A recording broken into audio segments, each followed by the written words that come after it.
I'm David. And I'm Angie. And we are A&D Hot Rod Shop. And we're based out of Clifton Forge, Virginia. And behind us is one of the first vehicles we built 5 years ago. And this was for a customer that was his retirement present to himself. He's a farmer and he wanted to recreate his dad's truck. When you look at the truck, it looks like a bone stock Ford truck. But if you raise the hood, underneath you'll find a Cummins 4BT P-pump diesel engine. Now this particular engine came out of a Freightliner MT35 truck, and the owner is actually the one that picked it to be a diesel. He didn't care which brand I used, but since the truck was rust-free from California, we decided that we didn't want to cut the firewall to add a 6BT Cummins in. So a 4BT Cummins had plenty of room, and this puts out 385 pounds of torque. So it hauls this truck down the interstate just fine. You don't have any problems driving this truck. There's no lack of power, even though it's only 4 cylinders. The diesel makes up for the torque. So in the interior, we pretty much left it stock as what per his request, how he asked. But we did add the corn cob shifter, and that was our special touch we added for him. He's a corn farmer, and that took us 12 weeks to get that shifter handmade. Now we did upgrade the gauges, gave him a newer steering column, and we did add AC since that was a request from his wife and the grandkids. So you'll notice there's no gas filler cap here. We deleted that. We'll get to that in a second.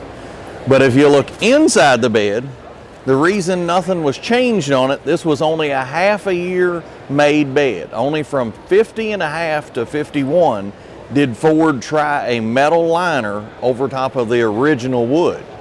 We called Dennis Carpenters to confirm with them, and nobody reproduces this floor because it was only a half a year option. So we decided to leave the original, even though it was beat up. Just because it was the one survivor, we decided to leave it in the truck. And we put the bed liner in because he actually uses this truck. It's on a farm, and he lives on a 2-mile gravel road. So him and the grandkids pile in this thing and ride around. So we did leave, wanted to preserve the bed best we could. And the taillights, they're actually off of 56. We thought they looked better than the original 51. We sucked the bumper in just a little bit, just enough to be tasteful. And then we had to have somewhere to put the diesel fuel. So we added the filler. So you can have it, you don't have it in the cab with you. You don't want the smell of diesel fuel. The truck is still sitting on the original 2 frame rails, but the whole rear end has been changed out to an 04 Mustang GT 8.8 rear end. And then we come forward, and the front end was completely done with a TCI Mustang 2 complete kit. And of course it has rack and pinion, power steering. And then we also went with the Hydro Boost brakes, which basically makes this thing drive like a go-kart. We built this 5 years ago, and we're gracious enough to let the owner lets us take it to whatever show we want. Yes. This is the first time it's ever been here to Louisville.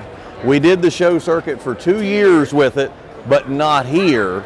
So, like I say, we're lucky enough that he lets us take it to any show we want at any time. Yes. So we'll continue showing as many places as we can, and then hopefully it'll go back to his house and the grandkids will continue to enjoy it. Yes. He actually had pictures done. His grandkids get pictures in it, and he really has a good time. I think the whole family enjoys this truck. Which is why we enjoy building the truck for him.